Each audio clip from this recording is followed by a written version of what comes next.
சீசனில் பார்த்திங்கன்னா நிறைய பழாப்பழம் பலாக்காயில் நம்மளுக்கு கிடைக்கும். நிறைய பேர் வந்து சாப்பிடுவாங்க, ஆனால் நிறைய பேர் வேஸ்ட் பண்ணுவாங்க. ஸோ பலாக்காய் நிறைய கிடச்சிது அப்படின்னா, செங்காயை கிடச்சிதுன்னா நான் சொன்ன மாதிரி ட்ரை பண்ணி பாருங்கள், ரொம்பவே யூஸ்ஃபுல்லாக இருக்கும். பலாப்பழம் வெட்டினதுக்கப்புறம் பார்த்திங்கன்னா நம்மளோட கத்தியோட நிலைமை இப்படி தான் இருக்கும். அதை எப்படி ஈஸியாக நம்ம க்ளீன் பண்ணலான்னு சொல்லிட்டு பார்க்க போகிறோம். அது மட்டும் இல்லாமல் இந்த வீடியோவில் 2 ரெசிபி ஷேர் பண்ணியிருக்கேன். பலாக்காயை வச்சு நம்ம ஒரு சிப்ஸ் ரெசிபியும் பார்க்க போகிறோம். அது மட்டும் இல்லாமல் சுவையான ஒரு குழம்பு ரெசிபியும் பார்க்க போகிறோம்.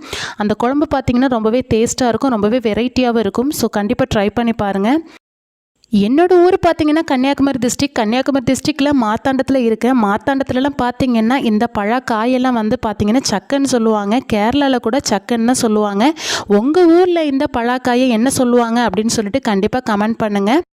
இந்த கத்தியில் உள்ள பலாக்காய் அரக்கை எப்படி எடுக்கலான்னு சொல்லிட்டு பார்க்கலாம். உங்கள் ஊரில் அரக்குக்கு என்ன சொல்லுவாங்கன்னு சொல்லுங்கள். எங்கள் ஊரில்